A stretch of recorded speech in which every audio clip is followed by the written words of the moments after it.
sollozo. Mucha gente está alarmada. ¿Qué ha pasado? Se preguntan. ¿Qué ha pasado en el mundo?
Mucha gente se llevó, pero escuchan a lo lejos, alguien grita,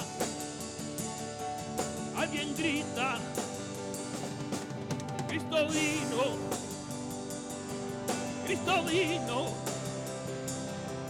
y su pueblo se llevó. No hay remedio, no hay salida de esta gran tribulación.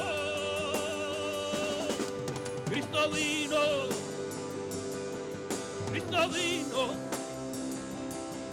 y su pueblo se llevó. No hay remedio, no hay salida, es la gran tribulación.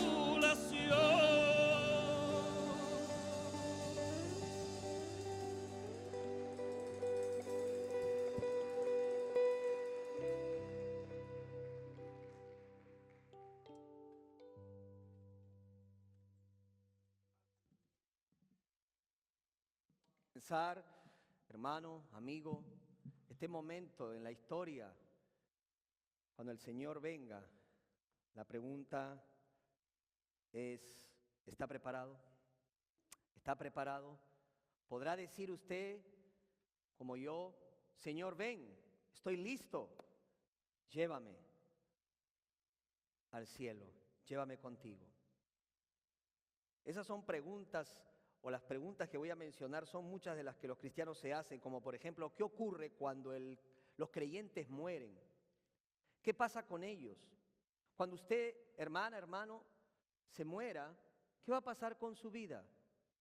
¿Cuándo va a venir el Señor Jesús? ¿Por qué no ha llegado ya? ¿Por qué no ha retornado como Él lo prometió? ¿Qué va a pasar con nuestros cuerpos? Son preguntas importantes y gracias a Dios las respuestas las encontramos ¿dónde? En la palabra del Señor. Un creyente, un hijo de Dios, debe tener estas respuestas. No debe andar en duda, no debe andar en zozobra. Cuando alguien le pregunta y le dice y le habla sobre los tiempos finales, uno debe tener la respuesta. Me sorprende cómo Pablo se preocupó de enseñarles a los hermanos de Tesalónica todas estas verdades. Y lo vamos a ver juntos, cómo Pablo les dijo, yo no tengo necesidad de decirles más de lo que ya les he enseñado acerca de los tiempos finales. Así que hermanos, yo les invito a gozarnos y a estudiar lo que la palabra de Dios nos enseña acerca de este tema sobre la esperanza. Los tesalonicenses tenían una esperanza ejemplar. A pesar de los problemas, de la tribulación, de las dificultades, la persecución, ellos esperaban con ansia la venida del Señor y sabían que no iban a pasar por la ira del Señor, por ese tiempo de ira que está profetizado en las Sagradas Escrituras. Para eso yo les voy a invitar, para encontrar esas respuestas a estas preguntas, que abran sus Biblias en el libro de 1 Tesalonicenses, el capítulo 4, vamos a leer desde el verso 13 en adelante. 1 Tesalonicenses, capítulo 4, versículos 13 en adelante. Dice así la palabra de nuestro Señor: tampoco queremos, hermanos, que ignoréis acerca de los que duermen, para que no os entristezcáis como los otros que no tienen ¿qué? Esperanza. Tristeza para aquellos que no tienen esperanza, como quizás usted está aquí desesperado porque carece de esperanza acerca de los tiempos finales. Dice el verso 14, porque si creemos que Jesús murió, ¿y qué más? Así también traerá Dios con Jesús a los que durmieron en él. Por lo cual os decimos esto en palabras del Señor, que nosotros que vivimos, que habremos quedado hasta la venida del Señor, no precederemos a los que durmieron, porque el Señor mismo, ¿con qué? Con voz de mando, ¿con qué más? Muy bien, ¿y con qué más? Descenderá del cielo y los muertos en Cristo resucitarán primero. Luego nosotros, los que vivamos, los que hayamos quedado, seremos ¿qué? Dígalo otra vez. Juntamente con ellos en las nubes para recibir al Señor en el aire, y así estaremos siempre con el Señor. Por lo tanto, vamos a leer todos este versículo 18. Por tanto, alentaos los unos a los otros con estas palabras. Verso 1 del capítulo 5 dice: pero acerca de los tiempos y de las ocasiones no tenéis necesidad, hermanos, de que yo os escriba. Verso 2, porque vosotros sabéis perfectamente que el día del Señor vendrá, así como ¿qué? Como ladrón en la noche. Que el Señor añada bendición a su palabra. Si algo tenemos que hablar de los tesalonicenses, de todo lo que hemos hablado de esta iglesia, es que ellos tenían una firme esperanza. Ellos estaban seguros que el Señor venía por ellos y que ellos no iban a pasar por ese tiempo difícil de ira del Señor por los no creyentes o para los no creyentes. Ellos, dice la palabra del Señor en el capítulo 1, versículo 10, dice: y esperar en los cielos a su Hijo, el cual resucitó de los muertos, a Jesús, quien nos libra de la ira venidera. Nos libra, habla de Pablo, pero también habla de los tesalonicenses. Él a nosotros nos va a librar de la ira del Señor. Tenían esa convicción, esa esperanza ejemplar, digna de imitar, digna de que nosotros la imitemos también, porque ellos tenían seguridad de que el Señor iba a regresar por ellos, a pesar de los tiempos y de la persecución que ellos estaban enfrentando. Ahora, ¿de dónde viene esa esperanza? ¿De dónde viene esa certidumbre? Viene de la resurrección de nuestro Señor Jesucristo, como dice la Biblia en el versículo 14, porque si creemos que Jesús murió y resucitó, así también traerá Dios con Jesús a los que durmieron en él. La base de nuestra esperanza es la resurrección de Jesucristo. Mire, hermano, hermana, usted vino y yo vine a este lugar para celebrar la resurrección de Jesucristo. Jesucristo venció la muerte. Él vive y vive para siempre. Amén. Y si Él vive, Él dijo: si, así como yo vivo, vosotros también viviréis. Esa es la promesa de todo cristiano. ¿Cuántos dicen amén? Usted vivirá eternamente. Mire, déjeme decirle una verdad, no sé si usted lo sabe. Todos tienen eternidad, todos. Escuche lo que le voy a decir. Usted que está escuchándome por primera vez, lo que está escuchando, déjeme decirle, usted tiene eternidad, será eterno, para siempre vivirá. La pregunta que debemos hacernos es: ¿con quién pasaremos la eternidad? ¿Con Dios o apartados de Dios por toda la eternidad? Esa es la pregunta que tenemos que resolver, esa es la pregunta que usted tiene que responderse. Hermanos, la base de nuestra esperanza es la resurrección de Jesucristo. Así como Él resucitó, Él dijo, ustedes también resucitarán en el día postrero. Yo los resucitaré. Luego vamos a entender un poquito mejor qué significa esto. Pero quiero que me acompañe, hermanos, a ver algunas verdades, en total 6 verdades, acerca de ese encuentro glorioso con Jesucristo. Ese momento único del cual no solamente nosotros tenemos que esperar, dice la Biblia, sino que tenemos que amar la venida de Jesucristo. Cristianos y creyentes debemos caracterizarnos por tener ese anhelo y ese amor de que Cristo venga. Como el apóstol Juan podemos y debemos decir, Señor, ven pronto Jesús. ¿Cuántos dicen amén? Ese es el ruego que Juan tenía, que Pablo tenía. Y muchos de los cristianos pensaron inclusive que Jesús iba a retornar, iba a venir por segunda vez cuando ellos aún estaban con vida. Pero permítame, hermanos, acompañarme a ver estas 6 verdades acerca de este encuentro glorioso que tendremos con Jesucristo. Yo quisiera ir directo a estas verdades hermosas. La primera de ellas es la siguiente: será un encuentro repentino. El encuentro glorioso con Jesús será un encuentro repentino. ¿Qué significa repentino?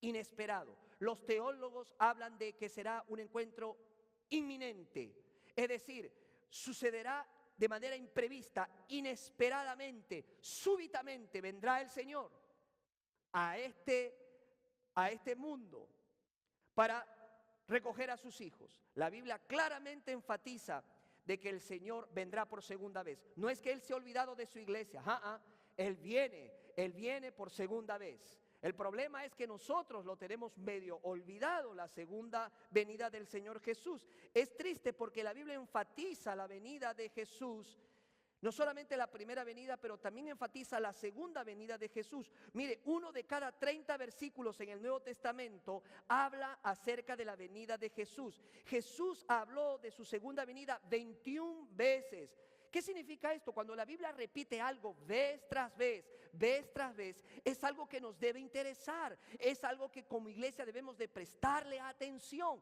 Cristo viene por segunda vez.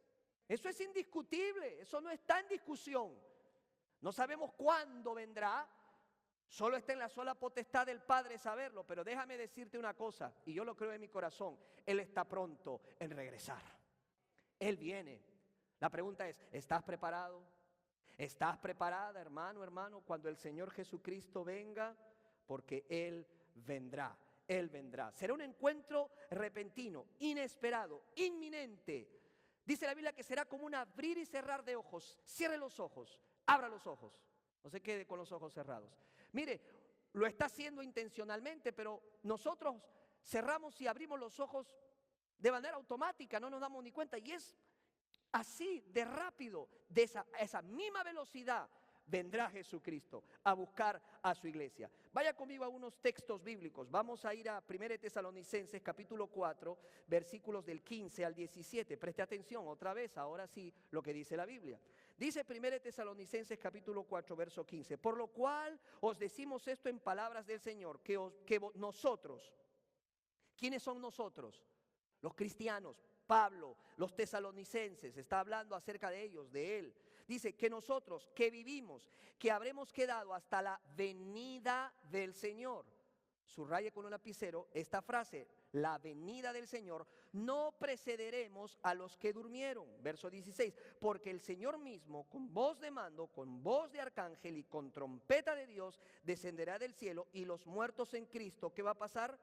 Resucitarán primero, dice, los que murieron en Cristo, aquellos que profesaron a Jesús con su boca, lo recibieron como su Señor y su Salvador personal. Verso 17, luego nosotros, ¿quiénes? Los que vivimos, por eso digo, Pablo pensaba en su corazón, en su mente, que él probablemente iba a ver a Jesús regresando, iba a reunirse con el Señor estando vivo. Dice, luego nosotros los que vivimos, los que hayamos quedado, ¿seremos qué? ¿Seremos qué? arrebatado, el arrebatamiento, la doctrina del arrebatamiento, importante que usted como creyente la conozca y la sepa, ¿qué es la doctrina del arrebatamiento? Juntamente con ellos en las nubes para recibir al Señor en el aire, y así estaremos siempre con el Señor. Este texto bíblico se usa para describir la doctrina de la escatología, el estudio de los tiempos futuros, lo escatológico, lo que vendrá.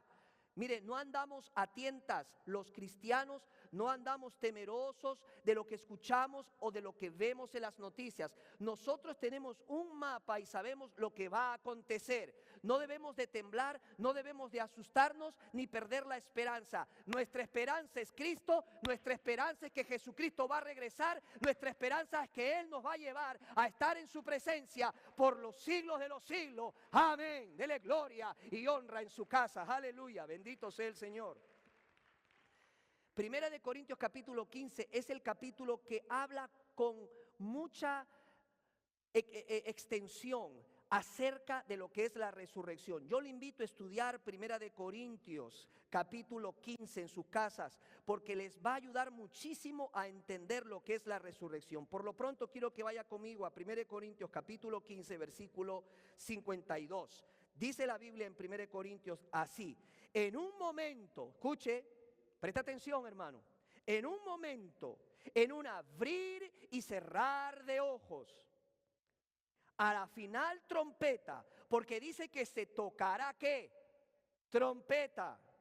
Dice, y los muertos serán resucitados incorruptibles y nosotros seremos transformados. La venida inminente de Jesucristo. Es interesante que muchos cristianos se confunden y no saben cómo abordar este tema porque piensan y no entienden cómo es esto de que el Señor va a venir, va a raptar, va a juzgar esta tierra. Y para hacerlo más sencillo, la segunda venida del Señor se divide en dos partes, dos facetas. La primera faceta es cuando Jesús venga por sus santos, es una primera etapa. La segunda etapa es cuando Él venga con sus santos, por sus santos, con sus santos. Es muy diferente una de la otra. La frase, la venida del Señor, la venida, es una frase hermosa. La palabra en griego es parousia. ¿Qué significa parousia? Literalmente significa una presencia. ¿Cómo hacemos esta conexión con la venida del Señor? Muy sencillo. El Señor cuando venga nos reuniremos con Él y estaremos en su presencia, gozaremos de la presencia del Señor permanentemente y por siempre. ¿Cuántos se alegran con eso? ¿Cuántos han soñado? ¿Cuántos sueñan con el día de besarle los pies a Jesús y decirle: Jesús, lo que yo soy y lo que yo tengo es gracias a ti, porque la cruz del Calvario tú compraste mi salvación, fue tu sangre la que me libertó, Señor, gracias. Mire, ese día no nos apagarán las luces, ese día no habrán turno, ese día lo único que yo le voy a decir es: déjeme tranquilo, déjeme estar con mi Jesús y gozarle y gozarme y alabarle y adorarle. Oh, amado cristiano, amado creyente, yo no sé si tú estás amando su venida. ¿Qué estás amando más? ¿Por qué te desvives? ¿Por qué se desvive tu corazón? ¿Dónde inviertes tu tiempo? La Biblia dice que un verdadero cristiano anhela, ama la segunda venida y se prepara para ese encuentro con el Señor. Será, hermanos, una reunión y estaremos en su presencia para siempre. Antes de eso, gozamos por fe de Jesús. Es por fe que caminamos, no por vista. Pero algún día, déjame decirte, algún día lo veremos cara a cara. Algún día veremos sus manos horalladas. Algún día besaremos sus pies, porque Él vive y vive para siempre. Aleluya, yo anhelo ese día. Yo anhelo ese día. ¿Cuántos anhelan ese día? Levante su mano, amén. Él no se ha olvidado de su iglesia. Él no tiene por tardanza, dice la Biblia, y está desinteresado de su iglesia.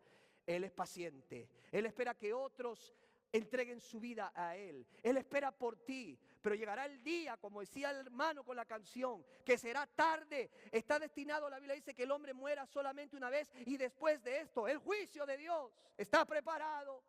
Será un abrir y cerrar de ojos. ¿Estás listo? Puede pasar en cualquier momento que venga el Señor.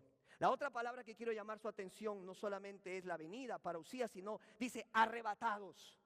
Arrebatados. No tiene nada que ver con cólera. A veces la hermana está arrebatada. Está arrebatado. No tiene nada que ver. El arrebatamiento es una doctrina hermosa, preciosa. La palabra griega para arrebatados es harpazo. Me llamó la atención, harpazo en griego. ¿Sabes qué significa esta palabra? Literalmente significa apoderarse con fuerza. Se refiere a ser llevado por fuerza, sacados, arrebatados, quitados. Eso significa la palabra arrebatado. Según las escrituras, hermanos, hay cristianos, hay creyentes que van a empezar a enredarse con las cosas de este mundo, que van a pecar, que van a empezar a ensuciar el nombre de Jesucristo. El Señor tendrá que arrebatarlos a la fuerza y sacarlos para que no sigan haciendo lo que están haciendo. Igual los creyentes, los que están gozando en su presencia, los que son vivos, serán arrebatados. Harpazo, como un harpazo, ¿verdad? En un momento dado serán retirados. Y juntamente con ellos también será retirado, ¿qué cosa? El Espíritu Santo del Señor. Mira lo que dice 2 de Tesalonicenses capítulo 2, versículo 7. Dice la palabra, 2 de Tesalonicenses capítulo 2, versículo 7. Porque ya está en acción el misterio de la iniquidad. Solo hay quien el presente lo detiene, hasta que él a su vez se ha quitado de en medio. Se ha quitado de en medio. Será un encuentro repentino, inminente, el que tengamos con Jesucristo. 2, será un encuentro familiar. Será un encuentro familiar. ¿Por qué? Porque estaremos reunidos todos los hijos de Dios, los hermanos y hermanas en la fe, con nuestro Señor Jesucristo. Tanto los creyentes vivos como los que hayan estado muertos, todos los hermanos en la fe, nos reuniremos con el Señor. El versículo 17 de Primera de Tesalonicenses 4 dice así: seremos arrebatados juntamente con ellos en las nubes. ¿Quiénes son ellos? Los cristianos que murieron. Mire, los tesalonicenses no es que tenían ansiedad en su corazón y no sabían lo que les iba a deparar el futuro. Ellos tenían una esperanza ejemplar. Eran nuevos creyentes, era una iglesia reciente, era una iglesia joven, pero ellos anhelaban y tenían la seguridad de la salvación de sus almas. Y tenían claridad de que no iban a pasar por la ira de Dios, la ira destinada a los no creyentes. Ellos tenían esa convicción. Pero ¿qué pasaba? Ellos tenían una pregunta para Pablo. Pablo, ya nos has enseñado acerca de los eventos futuros, pero tenemos una pregunta. ¿Qué va a pasar con los muertos? ¿Qué va a pasar con nuestros muertos, con aquellos creyentes que murieron? Recuérdense que estaba en pleno auge la persecución de la iglesia. Algunos probablemente perdieron la vida. Los tesalonicenses le dijeron a Pablo: Pablo, explícanos, se van a perder la venida del Señor. ¿Qué va a pasar con ellos? Ellos ya están muertos. Y Pablo les dice: ¿qué va a pasar con aquellos? ¿Qué ocurre cuando los cristianos mueren? Me encontraba en un servicio fúnebre participando con todos los demás, y como en todo servicio de este tipo, hay familiares, allegados, amigos de la persona fallecida que pasan adelante para dar testimonio, dar palabras acerca de la persona. Me llamó mucho la atención el testimonio de una en especial. Lo dijo con toda honestidad, toda certidumbre, tenía buenos deseos, buenas intenciones, pero me llamó la atención que dijo lo siguiente: ahora estoy contenta y feliz de que mi familiar va a ir a descansar. Va a estar descansando por mucho tiempo hasta que Jesucristo venga a resucitarla. Me llamó la atención. ¿Saben por qué? Porque la Biblia enseña algo diferente. La Biblia claramente dice y explica acerca de lo que ocurrirá con los cristianos cuando mueren. Hermano, hermana, ¿qué pasará contigo si hoy estás del otro lado? ¿Qué pasará con este servidor? ¿Qué pasará con nosotros? ¿Qué pasa con los cristianos cuando mueren? Esa es la pregunta, y esa es también nos lleva a una respuesta bíblica sobre lo que el Señor dice en su palabra. Bueno, vaya conmigo a unos pasajes bíblicos. Vamos primero a 2 de Corintios capítulo 5 versículo 8. 2 de Corintios capítulo 5 versículos 8. Dice así la palabra del Señor: pero confiamos y más quisiéramos estar ausentes del cuerpo y presentes al Señor. Cuando un cristiano muere, está ausente de su cuerpo físico se queda, pero dice presente con el Señor, presente. ¿Se acuerdan la canción? Cuando allá se pase lista: a mi nombre yo feliz responderé, presente. ¿Cuántos quieren decir presente? presente con el Señor. Aquí estoy, Jesús, presente. Mire, cuando el cristiano muere, se va inmediatamente a la presencia de Jesucristo. No va a dormir, va a gozar con la presencia del Señor. Lo dice la palabra de Dios. Filipenses capítulo 1, versículo 23, usted lo conoce, dice Pablo, porque de ambas cosas estoy puesto en estrecho. Pablo dijo, no sé qué hacer, estoy en esa duda, sin intriga, teniendo deseo de partir y estar con Cristo. ¿Qué dice? Partir y estar con Cristo. Cuando Pablo dijo estas palabras, él decía, si parto de esta tierra, me voy a reunir con Jesucristo, mi Señor y mi Salvador. ¿Cuántos dicen amén? Me voy a reunir con Él. No es que Pablo estaba en depresión, deprimido, ya no quería saber nada con este mundo. No tiene nada que ver con eso. Pablo no estaba en depresión, no estaba ya queriendo quitarse su vida. No. Lo que Pablo estaba es anhelando ver a Jesús. Anhelando reunirse con aquel que por el cual lo había dado todo y lo había sacrificado todo, porque sabía Pablo que ese lo había dado todo por él. Ese Jesús lo había entregado todo por él. Pablo dice, no sé qué hacer, yo quisiera irme y estar con Cristo, ya quisiera estar en su presencia. Pero ¿qué dice? Lo cual es muchísimo, ¿qué dice? Muchísimo mejor. Mire, no hay nada que se compare a estar en la presencia de Jesús.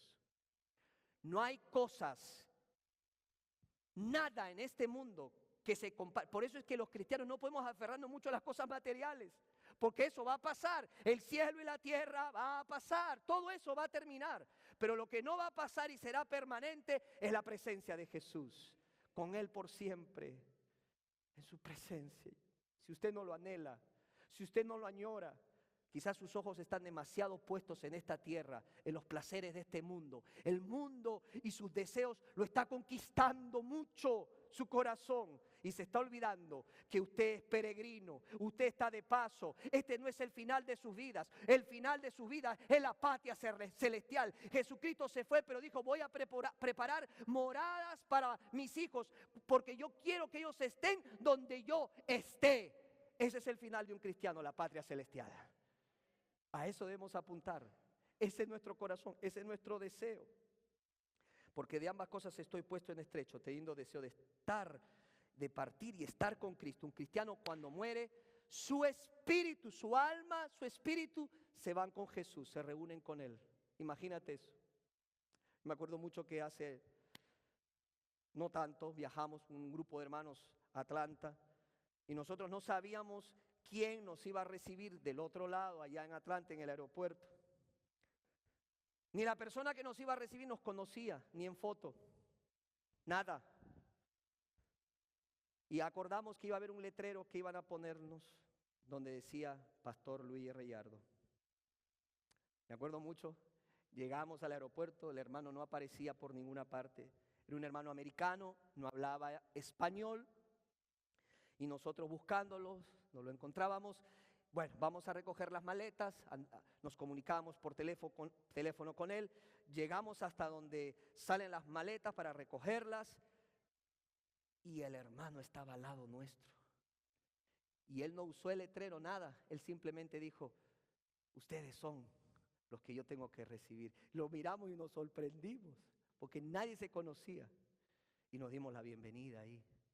Mire, aquel día cuando usted deje este mundo y usted salga de este mundo, su espíritu se reúna con el Señor estará del otro lado, con los brazos abiertos. Y le dirá, hijo mío, llegaste a casa. Llegaste a casa. ¿Cuántos esperan ese tiempo? Levante su mano. Yo anhelo ese día. Cuando me diga, hijo, hija, basta ya. Basta. Llegaste a casa. Llegaste. Aleluya, gloria al Señor. Hermanos, Pablo dijo claramente en 1 Tesalonicenses capítulo 4, versículo 16 y 17, que el Señor Jesús, y ahí usted tiene un mapa, mire, le he hecho un croquis para que entienda lo que yo estoy hablando.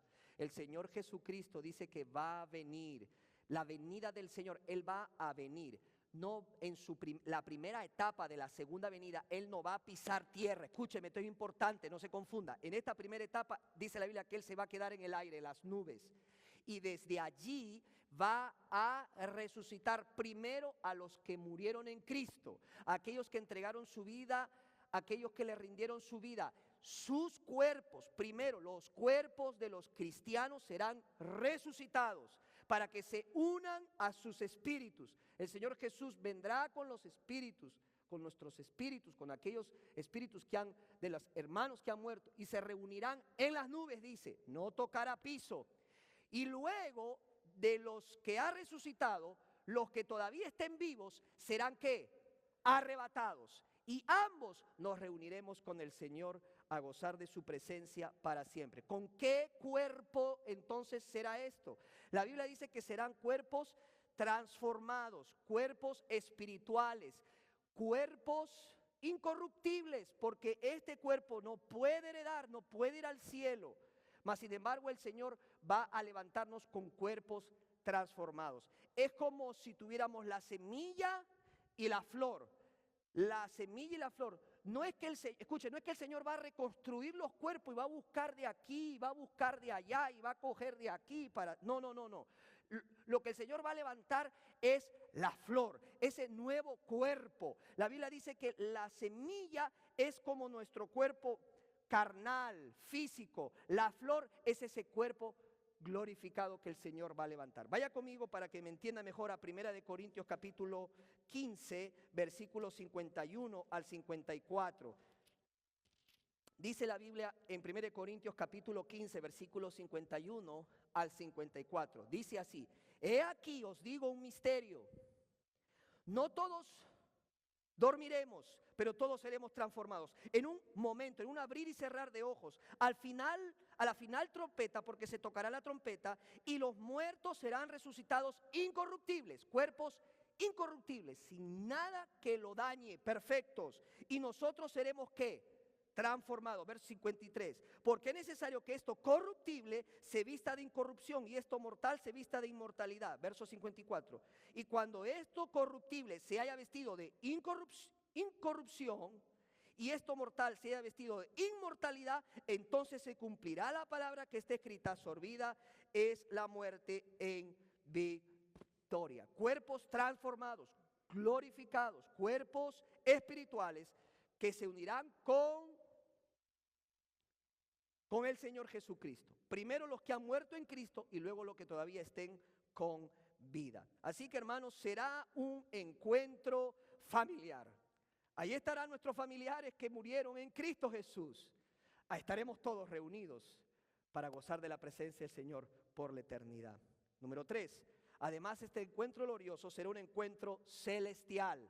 Será un encuentro celestial. ¿Por qué? Porque en esta primera etapa o fase de la segunda venida de Jesús, Él no tocará tierra. Todo este rapto, todo este arrebatamiento se dará en las nubes, en el aire, no aquí, arriba, en el aire. Él descenderá del cielo, Jesús descenderá del cielo y gozaremos de su presencia, parousia, gozándonos con Él por toda la eternidad, por toda la eternidad. Además será un encuentro audible, atención, será un encuentro audible. ¿Qué es audible? Se va a escuchar. Usted escuchará la voz de mando de Jesús. Aleluya. Mire, Jesús nos llamará a reunirnos con Él. Cuando Jesús estuvo frente a la tumba de Lázaro, ¿se acuerdan ustedes? Jesús dijo: Lázaro, ven fuera. ¡Ay! Y ahí Lázaro se levantó. El día que el Señor nos llame, nos llamará con voz de mando, con esa voz poderosa, llamar a todos sus escogidos. Habrán 3 sonidos en ese tiempo. Primero, la voz de mando de Jesús. Segundo, ¿qué dice la Biblia? Una trompeta, la trompeta del Señor. Y tercero, ¿qué más? El arcángel que va también a intervenir. En el Antiguo Testamento las trompetas cumplían una razón importante. Se llamaban y aún se llaman los shofars. Las trompetas en el Antiguo Testamento se tocaban básicamente por 2 razones. Escuchen, esto es bien importante. La primera de ellas, para convocar a la guerra. Se tocaba ese shofar para decirle a los guerreros que se levanten, es tiempo de pelea. Pero además se tocaba la trompeta, se tocaba ese gran shofar para invitar al pueblo a reunirse para traer alabanza y adoración al Señor. En el Nuevo Testamento se hablan de trompetas, ya no de shofar. Y en el Nuevo Testamento, especialmente con el Imperio Romano, se tocaban trompetas para anunciar que alguien importante estaba por venir. Alguien sumamente importante al cual necesitábamos prestar atención estaba por venir. Déjeme decir una cosa, el día que el Señor venga, en la venida del Señor, cuando Él venga del cielo al aire, a las nubes y nos llame a su presencia, ese será un tiempo de guerra. Yo tengo en mi corazón la convicción que el diablo y sus demonios no va a querer que la iglesia sea arrebatada. El Señor convocará con sus trompetas a los ángeles de Dios que se levanten y peleen y nos dejen en paz de reunirnos con Jesucristo por la eternidad. Se tocará la trompeta del Señor, dice la Biblia. Pero déjame decirte una cosa más. Se escuchará también la trompeta para que los hijos de Dios y las hijas de Dios sepan que nos están llamando, porque hay una gran celebración a la cual nos están convocando. Esa celebración será en la presencia misma de Jesucristo. Le adoraremos. Mire, cuando ahora cantamos como viendo al invisible. La Biblia dice que caminamos por fe, pero ese día lo adoraremos en persona y le rendiremos culto y adoración. Imagínate ese día. Esa trompeta que suene está anunciando que alguien sumamente importante está llegando, está viniendo. Nuestro Señor Jesucristo, a quien amamos y a quien servimos. Será un encuentro audible, hermanos. Mira lo que dice Juan capítulo 5, versículo 25. Ve a tu Biblia, ve a tu Biblia. ¿Trajiste tu Biblia? ¿No has traído tu Biblia? Tienes que traer la Biblia. Si es la iglesia hay que traer la Biblia. ¿Amén? ¿Cuántos dicen amén? Si no trae su Biblia, entonces dejémoslo eso para otra prédica. Juan 5, 25. ¿Qué dice Juan 5, 25? Mira lo que dice. ¿Están conmigo, hermanos, ahí? ¿Seguimos? Mira lo que dice la Biblia. En Juan capítulo 5, versículo 25 dice: de cierto os digo, viene la hora.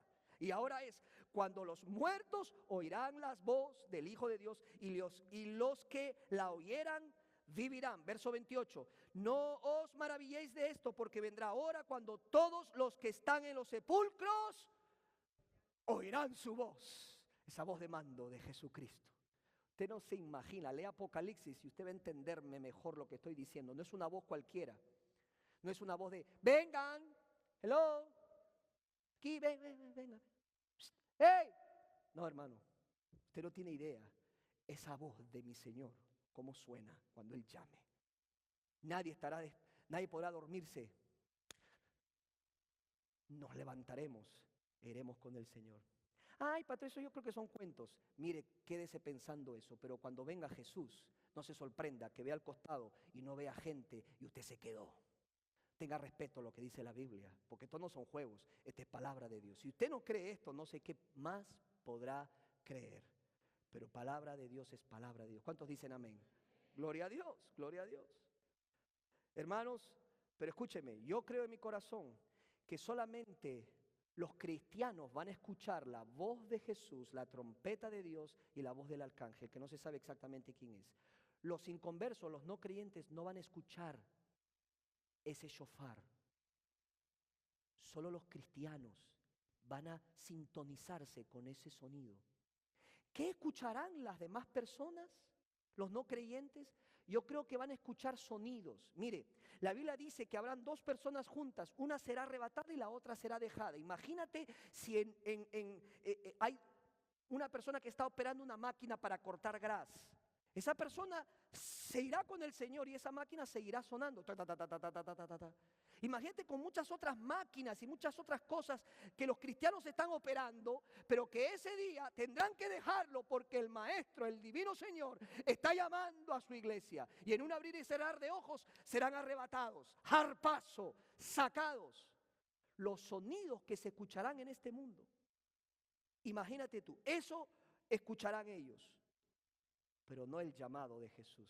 Dice Jesús, mis ovejas, por eso digo esto, dice, mis ovejas oyen mi voz y me siguen. Los creyentes no podrán escuchar la voz de Jesús. Los inconversos, los no creyentes, mas sin embargo los creyentes sí.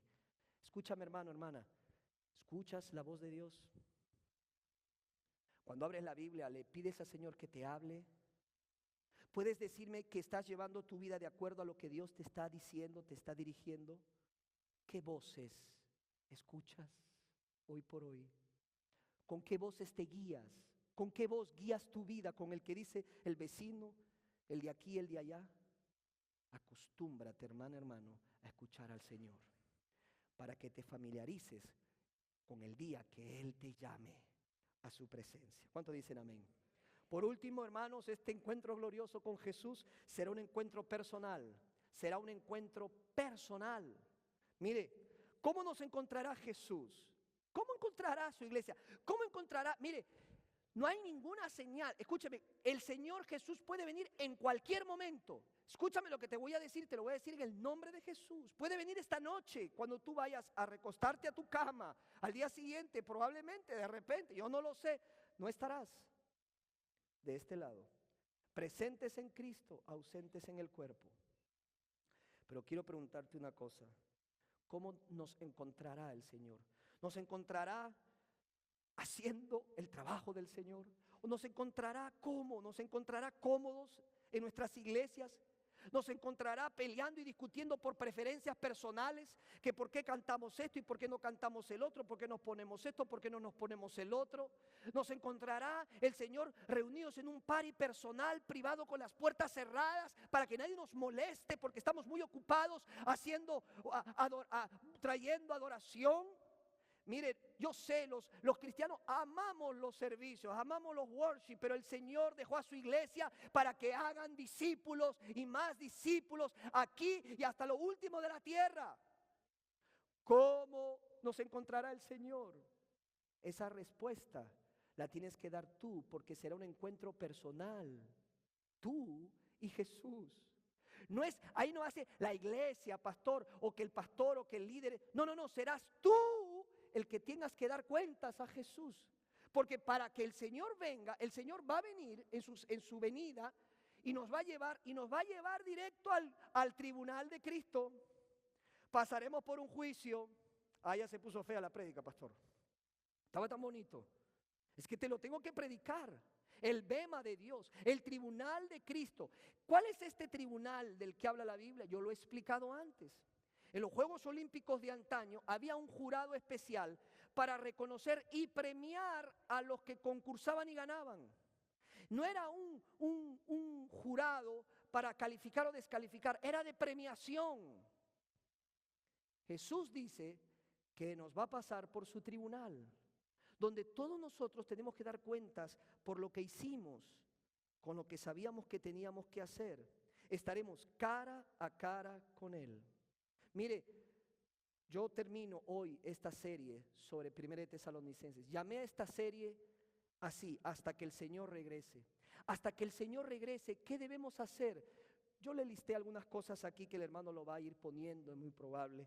Pero lo primero, ha de asistir. Mire, por causa de este glorioso acontecimiento, escúchame, futuro, el Hijo de Dios, el cristiano, la iglesia, diga, la iglesia soy yo. Tú eres la iglesia, yo soy la iglesia. Por causa de su regreso, los hijos de Dios tenemos que hacer estas cosas para que Él nos encuentre haciéndolas. ¿Qué cosa? Ha de asistir a los servicios del Señor con regularidad. Ha de observar la cena del Señor con el arrepentimiento sincero en mente. Ha de amar a todos los creyentes y a todos los hombres. Ha de ser paciente. Ha de vivir una vida apartada, consagrada al Señor, pura, peleando con el pecado, amando a Jesús y honrándolo en su cuerpo. Ha de vivir una vida apartada, ha de ganar almas, como dice la Biblia. Ha de animar a los acongojados, a los que están tristes, a los que no quieren ya seguir caminando en la vida cristiana.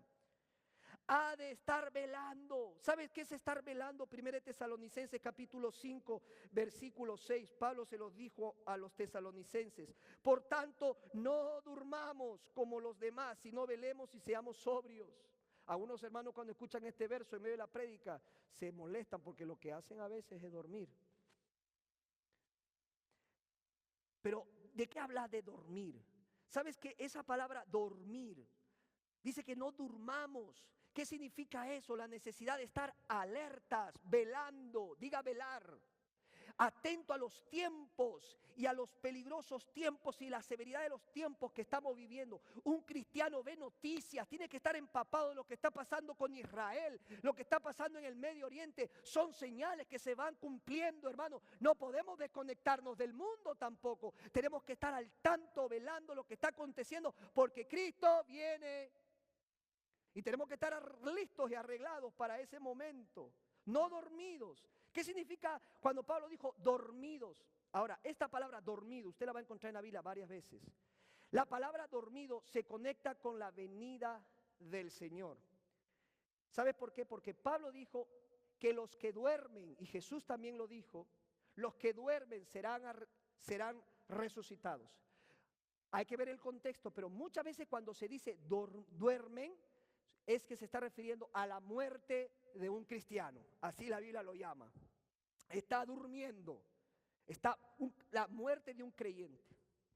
Un hombre le preguntó a una persona que había fallecido su esposa. Le dice, mire, oí que perdió a su esposa.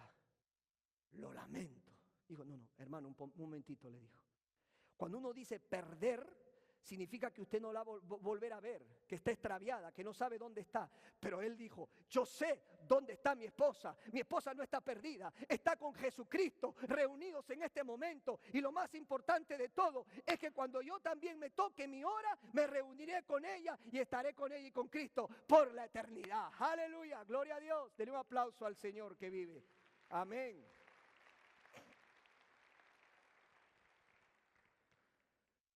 No es tiempo de dormir, es tiempo de velar, es tiempo de trabajar, es tiempo de servir. Hermano, ¿qué estás haciendo?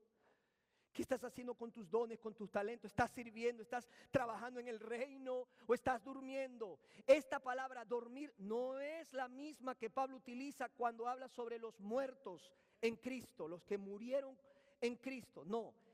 Esta palabra dormir significa que están más interesados en las cosas del mundo que en las cosas del Señor. Ese es dormir. De estar desenfocado. No en las cosas del reino.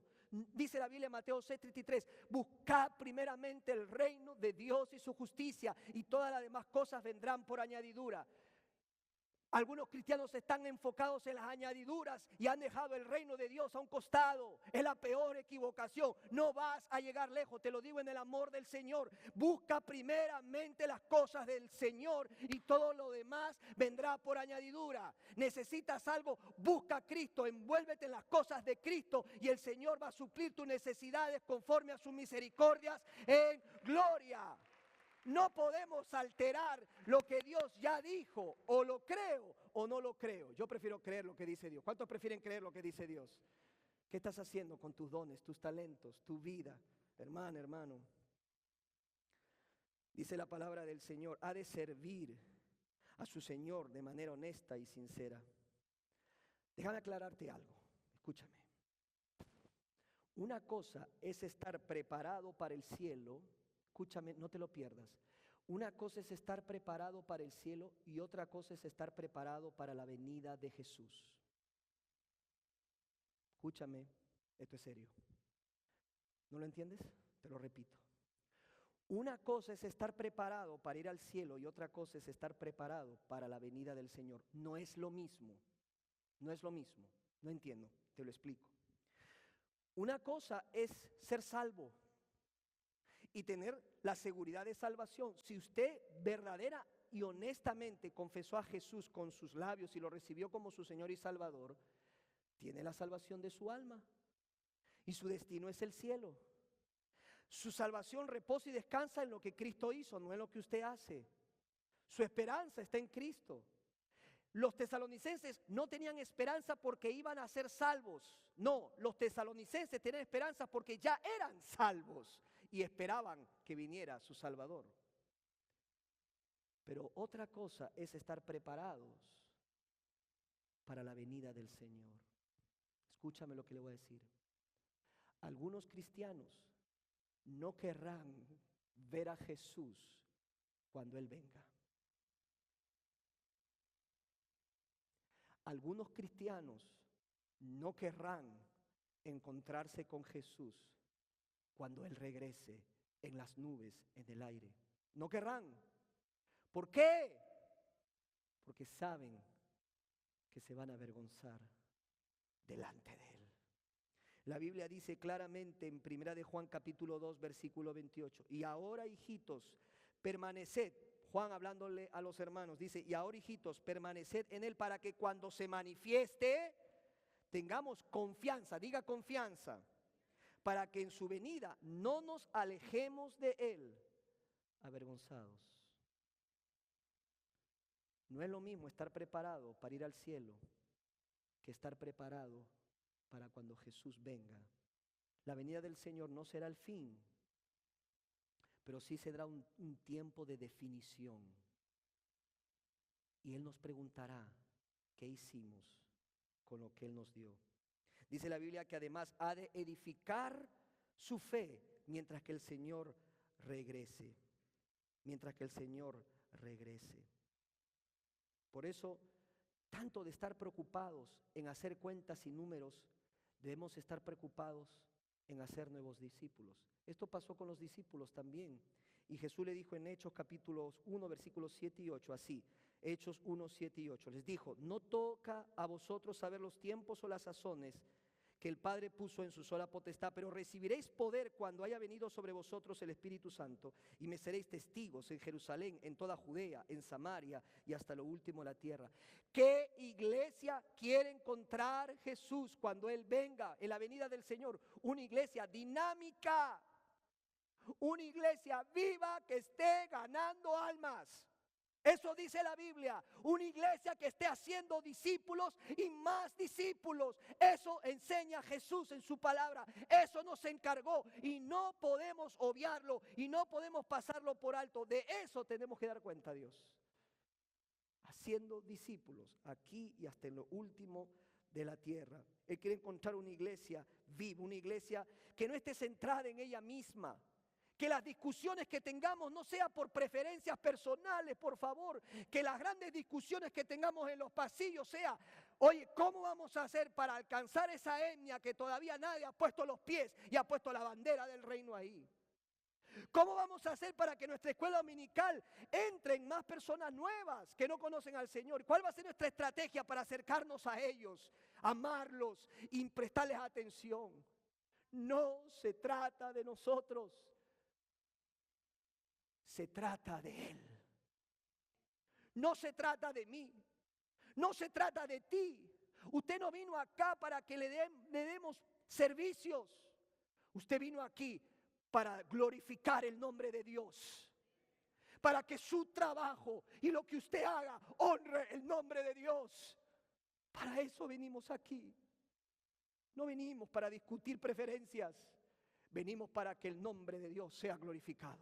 ¿Y sabes cómo una iglesia glorifica el nombre de Dios? Haciendo discípulos y más discípulos para el reino de Dios. Dele un aplauso al Señor, porque eso es palabra de Dios y Él se merece toda la honra y toda la gloria. ¿Por qué no ha venido el Señor Jesús antes entonces? ¿Acaso nos olvidó? No. Mateo 24:14, apúntelo por favor. Y 2 de Pedro 3:9 nos da la respuesta. El Señor, hermanos, quiere que otras personas le reciban. Quieren que todos procedan al arrepentimiento. Está esperando por ti, amigo. Está esperando por ti. Por último, este encuentro glorioso será un encuentro alarmante. Sí. ¿Por qué? No será alarmante para nosotros los cristianos. Miren, el capítulo 5, el versículo 1 y 2, Pablo deja claramente establecido lo siguiente. Vea conmigo 1 Tesalonicenses capítulo 5, versículo 1, 2. Dice, pero acerca de los tiempos y de las ocasiones no tenéis necesidad, hermanos, de que yo os escriba. ¿Por qué dice Pablo esto? Porque en su venida, cuando Pablo estuvo con ellos, una de las cosas que les enseñó a estos creyentes, a estos nuevos creyentes, fue acerca de los tiempos futuros, la escatología, la doctrina de la escatología, de lo que iba a acontecer. Pablo les dedicó tiempo a enseñarles todo eso. Versículo 2, porque vosotros sabéis perfectamente que el día del Señor vendrá así como ladrón en la noche. El día del Señor vendrá. Aquí estamos hablando de la segunda fase de la segunda venida de Jesucristo. Y usted lo tiene ahí en sus mapas, ¿verdad? Una cosa es cuando Jesús viene, la venida del Señor en el aire, y en las nubes se reúne con sus hijos, con sus escogidos, ¿verdad? Y luego, al final, viene el día del Señor. Ellos no tenían que preocuparse porque los creyentes no pasaremos por el día del Señor, que será un día de ira para los no creyentes, una gran tribulación para aquellos que han rechazado a Jesucristo como su Señor y su Salvador personal. No lo rechace, amigo, amiga. Hoy yo haré un llamado. Hoy Él te llama, Jesús te llama y te quiere dar una oportunidad. ¿Sabes por qué? Porque escúchame, la eternidad de tu vida está a un abrir y cerrar de ojos. A un abrir y cerrar de ojos. No rechaces la salvación de Dios. Algo así va a suceder cuando Jesucristo venga a raptar a su iglesia. Mírenlo.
Back for his church. The Bible says in Matthew chapter 24 verse 42, watch therefore, for you do not know the hour your Lord is coming. I want you to know, church, that Jesus Christ could come this month, or he might come next week, or he could even come...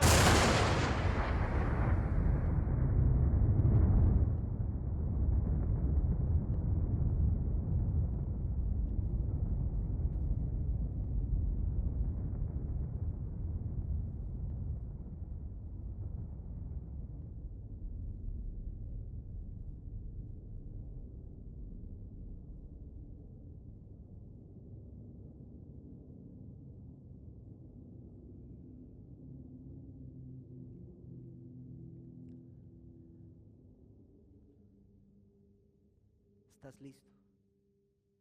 ¿Estás lista? Él puede venir en cualquier momento. Iglesia, ¿está lista? La Biblia dice en Romanos capítulo 14, versículos 10.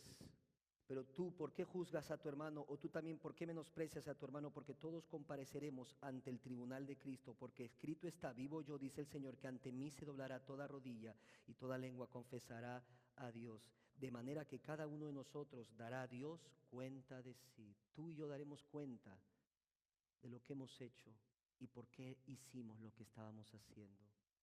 Amigo, amiga, escúchame. ¿Dónde está tu esperanza? ¿En quién está tu esperanza? ¿Sabe lo que dice la Biblia? Dice claramente: en aquel tiempo estabais sin Cristo, alejados de la ciudadanía de Israel y ajenos a los pactos de la promesa, sin esperanza y sin Dios en el mundo. Pastor, ¿cómo puedo ser salvo de la ira de Dios y de la condenación eterna en el infierno? La Biblia dice: cree en el Señor Jesucristo y serás salvo. Primero arrepiéntete de tus pecados. Dile: Señor, yo me arrepiento por mis pecados, por lo que yo he hecho en mi vida. Quizás tú dices: pero yo no he hecho nada malo o no he hecho cosas tan malas. Mire, vea la ley moral de Dios, los 10 mandamientos. ¿Has mentido? ¿Has robado alguna vez? ¿Has mirado a una persona con deseo en tu corazón, con lujuria? ¿Has usado el nombre de Dios en vano? Todo eso son pecados que te constituyen pecador. La Biblia dice que por cuanto todos pecamos, estamos separados y destituidos de la gloria de Dios. y el pecado no va a entrar al cielo. Y cuando Dios te juzgue, amigo, amiga, cuando tenga que juzgarte, porque Él nos va a juzgar, Él nos juzgará en base a su ley moral. Y tendrás que responder ante ese juez justo. Tú probablemente dirás, Él es bueno, me va a perdonar. Yo sé que al final me dicen, no importa lo que hayas hecho, no va a pasar. Él es un juez justo y perfecto y por su amor nos juzgará y te juzgará. Pero tú no necesitas esperar ese día de juicio porque será tarde, porque ya habrá terminado toda posibilidad alguna para salvarse e ir al cielo. Y si Él te juzgara y te condenara, Él te apartará por el resto de tu vida eternamente en el infierno. Mas sin embargo, tú hoy puedes decidir ir al cielo, arrepintiéndote de tus pecados y creyendo en Jesús. ¿Creyendo en qué? En lo que Él hizo en la cruz del Calvario, porque Él murió por todos tus pecados, por como cuando tú quebrantaste la ley de Dios, Él pagó, lo hizo con su sangre. La Biblia dice que Él hizo todo lo que tenía que hacer. Tan dura fue su muerte, tan difícil fue que Él dijo, Padre, ¿por qué me has abandonado? Pero al final encontramos que Él dice, entrego mi espíritu a ti. Volvió a restablecer esa comunión. ¿Por qué? Porque Él estaba haciéndose pecado por ti y por mí. Arrepiéntete. Es darle la espalda al pecado y caminar en pos de Jesús. Cree en el Señor Jesucristo. Recíbelo, recíbelo y di, lo que tú hiciste en la cruz lo hiciste por mí. Si tú haces eso, créeme, la Biblia dice que serás salvo. No esperes al final. Quizás sea demasiado tarde. Vamos a ponernos de pie y vamos a orar. Amado Padre Celestial, gracias por